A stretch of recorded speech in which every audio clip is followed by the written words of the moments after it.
right, folks. Good day and welcome to Commerce Today. My name's Darren Newbold, and as always with me is Josh Warren. We're so excited to be together again for another episode. And for this one, well, we're embracing the future of retail. And what that really means is looking at the evolution of e-commerce and how that evolves. And then I think Josh is going to impart some wisdom to us about harnessing the three horizons of innovation. I can't wait for that. So with that, I guess help introduce the rest of this topic probably a little more succinctly. How about that? Yeah, you missed my subtitle, Navigating Change Through Innovation. And I like that because really what I'm seeing is there are e-commerce directors out there that are freezing, and there are e-commerce directors out there that are innovating. And both are common responses, I think, to change in challenging times. But obviously the ones that are innovating are setting themselves up for greater success. So. Gotcha. Okay. Freezing, not freezing as in cold, but as in freezing as in fight, flight, or freeze. Yes, exactly. Not moving forward. That helps. For the slow ones in the audience like me, I just want to make sure that we had that cleared up. All right. So, there's specific specific challenges that we're looking at. And these are obviously inflation, cybersecurity, and supply chain disruption. How do those kind of impact this movement through the horizons, if you will, or through this change process? Yeah. I mean, really, it's all about, again, how you address those challenges. Are you going to freeze? Are you going to be kind of reactionary? Or are you going to be innovative and get out ahead of them? And obviously, there's only so much you can do, with inflation, unless you had a crystal ball and made some big moves about 2 years ago, which I think some people did and are way ahead. But yeah, the pressure on profit margins. But we'll see in a little bit how, with the right tools, you can really address that a lot better than I've seen some companies address it. And then, cybersecurity, the evolution of the threats there. As we're recording this, as we're live streaming this, just a few days ago, it was announced that there was a major hack that I think it was Louisiana was one of the states involved in it. It hit a lot of the government. And basically, if you had a driver's license in Louisiana, if you had filed just about anything with the state of Louisiana, it was hacked, it was lost. Your ID numbers are out there, your date of birth, a lot of your personal information's out there. Obviously, that's a threat to retailers, as well as kind of the ongoing threat of all this ransomware that tries to hold your data for ransom. There's been some interesting things happening with Reddit around that, but we're not going to get into that today. Luckily, Reddit does not usually have a big impact on the world of e-commerce. So, and then finally, supply chain disruptions. I think we've all been hearing a lot about that, about just how disrupted all of that has been, and how, again, there's some retailers that are making the most of it through technology, and some that are just freezing and are honestly going bankrupt. Haven't some of these started? Inflation, it's going to play out how it's going to play out, and yeah.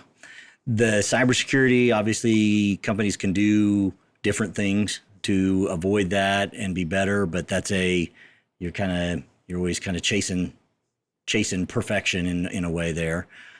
But on the supply chain, I felt that things had started to work itself out in a way there. Has it not? Are you still seeing?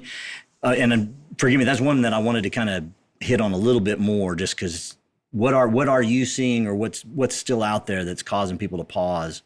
Yeah, so in a lot of areas, it's gotten a lot better, but there are still industries that are struggling. I actually went out trying to buy a PC power supply recently, and if you're looking for a nicer one, I won't name the brand I was looking at because sadly, literally, all the power supplies are out of stock everywhere because they're having so many supply chain issues. So.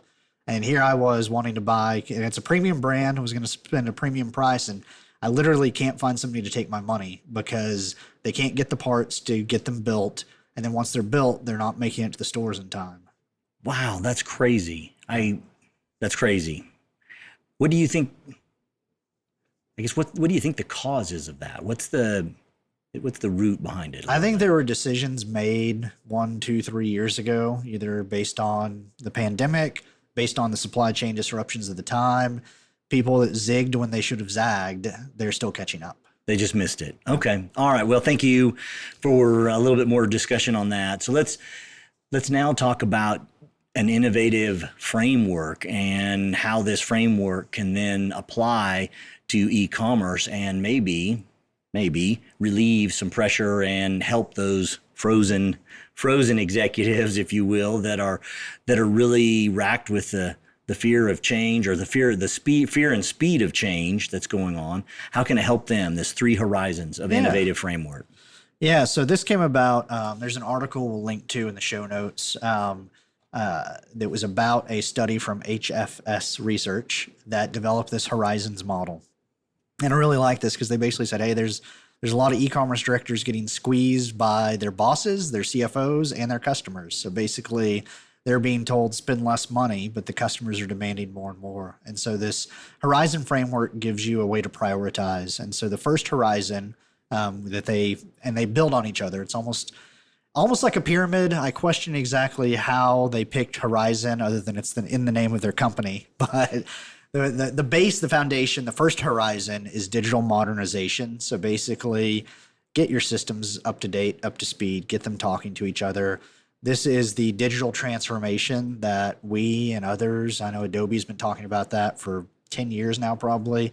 There's still a lot of companies that were dragging their feet and hadn't done it. So that's where you can't address these threats. You can't innovate without having that solid foundation built first. Let me pause you real quick. I'm just curious, and this is putting you on the spot, and I know you love this, Josh, but if you were to take a swag from a percentage of the merchants, and we'll just use the U.S., a swag of the merchants in the U.S., how many of them do you feel are still in Horizon 1 and trying to figure out that program, what to do? I think you can slice it based on size. Oddly enough, I think the smallest and the biggest merchants are doing pretty good. I think that the absolute biggest ones, they had the resources and they got hammered by their shareholders, so they did it. They had to do it, right. The smallest ones, there's been so much innovation in that space with all these off-the-shelf tools you can buy now that if you're launching a new e-commerce business kind of from scratch, you go straight into, you are modernized. Right.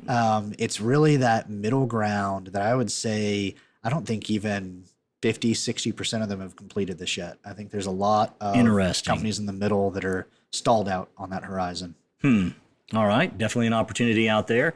So, all right, moving up the pyramid, if you will, Horizon 2. So the second horizon is being able to provide, basically, they call it unmatched consumer experiences, but a really solid customer experience is what I would call it. So being able to provide personalized experiences, omni-channel experiences, using that level of experience. Basically, when you go to that website and there's that wow factor of like, this was an enjoyable experience versus, oh, wow, I can't wait until I can finish this transaction and get on with my day. So. Okay. Yeah, I had one of those. That's interesting that you bring that up. Just a quick side note, I'm an Amazon person, like it or love it or hate it or whatever, but because it's the same experience, some good, some bad it is.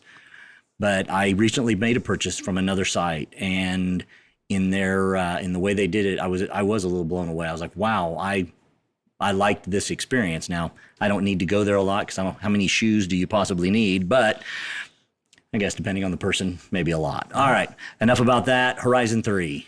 So the third and kind of final horizon is after you've addressed the first and second one, Horizon 3, you move on to driving value through new business models. So this is where you really get into the innovation, where your technology and your customer experience are so solid that you can say, okay, how do I disrupt my industry? How do I do that whole blue ocean strategy sort of approach? Okay. So thinking real quick, kind of asked on the percentages, where do you see kind of the e-commerce industry overall in the horizon levels, if you were to kind of swag it? I think if you go to a conference or you read a case study, you think everybody in the world is on Horizon 3 because the conferences and the case studies all love to talk about that. I think that a lot of companies are kind of at Horizon 1.5, if you will, of still trying to get that experience to the level they want it to be. Well, one of the things I was thinking of as you were describing these, Josh, is it possible to be trying to do some of the things in Horizon 3, but yet still be needing to solve Horizon 1 in a way, or some different levels? Yeah, and that's a hard place for a retailer to be, because you might have executives or customers that are asking you to skip straight to Horizon 3.